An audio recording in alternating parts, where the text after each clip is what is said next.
Offhand, I can't think of a time, Mara had to admit, gazing out the starry ice's bridge viewport at the asteroid field stretched out in front of them. What are you doing in there anyway? Attempting to get out, Luke answered. What are you doing here? Karrde asked me to check on you. Mara frowned. Are you setting off bombs or something? Luke replied, No, but somebody is. Seated at the next console, Captain Shirley Fong tapped Mara's arm.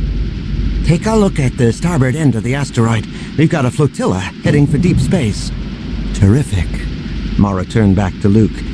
You've got trouble. Your rats are staging a mass desertion. 10 to 1, those explosions are the base's self-destruct system kicking in. Got any transport? I haven't been able to... Slow down, R2. I can't understand a thing you're saying. Mara watched as the translation scrolled across her computer display. He says he and the X-Wing are okay. The pirates were coming for him, so he popped the X-Wing out of its hiding place. She grimaced. And chased them away by blasting the landing bay's atmosphere shield generators. There was a long moment of silence. Luke asked, Which I presume means the landing bay is now full of hard vacuum? Up to its brim. Okay, we gotta come in and get you, but this asteroid field... R2, feed them the course layout. Mara and Fawn were on the approach when Mara's danger sense flared. An asteroid drifting nearby had an unnatural smoothness on its edge, the faint glint of metal. Her turbo laser flashed, shattering the suspect asteroid into rocks and rubble. From the expanding dust cloud came a single reflexive burst of answering turbo laser fire, too little, too late, and well wide of its target. The closer they got, the more traps went off. And finally, Fawn cried out in exasperation, Jade, this is crazy! The whole area could go any time! She's right, Luke said. I guess we've only got one option left. I'll have to meet you halfway. There was something in Skywalker's voice that told Mara he was about to try something really stupid. You're not thinking of cold shirting it all the way out to us, are you? We can't get in close enough for that. I know. I'm going to have to go into a Jedi hibernation trance as soon as I clear the blast door. Mara sighed. You win. Let's do it. Fawn? Tractor assist is ready at the half port. The outer door of the starboard airlock is open with an atmosphere barrier in place, and someone's standing by with a med pack. We're ready whenever he is. Mara heard Luke's voice one last time. Okay, here we go. Don't miss me. There was a flicker from Luke's emotions. Mara closed her eyes and concentrated, visualizing the flash of his lightsaber as it slashed through the thick metal of the blast door, and then abruptly he vanished. His presence was no longer detectable. Until Fawn interrupted her thoughts. Here he comes! Mara opened her eyes. First, she saw the X-Wing being pulled to the bigger ship by tractor assists. Then, there he was, looking like a broken puppet as he glided rapidly toward the open hatch of the starry ice.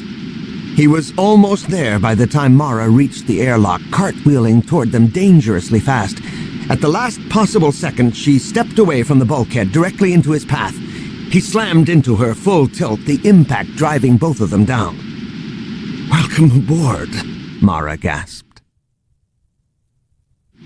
The trip in through the asteroids had been nerve-wracking. The trip out, to Mara's surprise, was almost easy. Luke in his X-Wing would occasionally shift course slightly and fire, setting off a distant cluster trap, shredder bomb, or automatic turbo laser nest, usually before Mara's own danger sense had even triggered. The starry ice followed stolidly behind, doing occasional cleanup work. Then Mara spotted the ship. She switched on her comlink. We've got company. I thought at first it was an Imperial, but those aren't TIE solar panels on its side. Fawn grunted. Skywalker? You up on current Imperial starfighter design? Not really, but I've never seen anything like that before. I say we take a look, Mara said firmly. Luke, you're the faster ship. You want to see if you can catch it? When he answered, there was an odd tone to his voice. I can try. R2, get all the recorders and sensors going. We're going to want a complete record of this. The droid beeped acknowledgement. And suddenly, the X-Wing angled off and shot toward the intruder. It dodged past the drifting asteroids, cutting close beside them for maximum cover.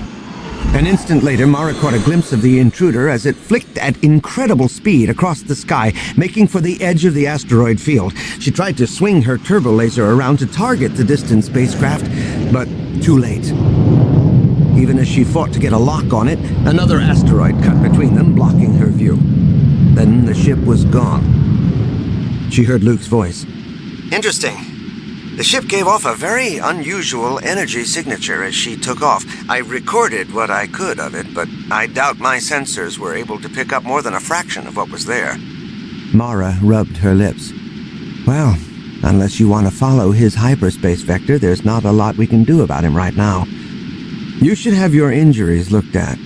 R2's already pulling up a list of the nearest New Republic medical facilities. See you later. Right. Watch yourself. As the X-Wing made its jump to hyperspace and the nearest medical facility, Thawne turned to Mara. Incidentally, Jade, in case no one's ever mentioned it before, you and Skywalker make a pretty good team. Mara gazed out at the drifting asteroids. Bite your tongue, Thawne. Bite your tongue.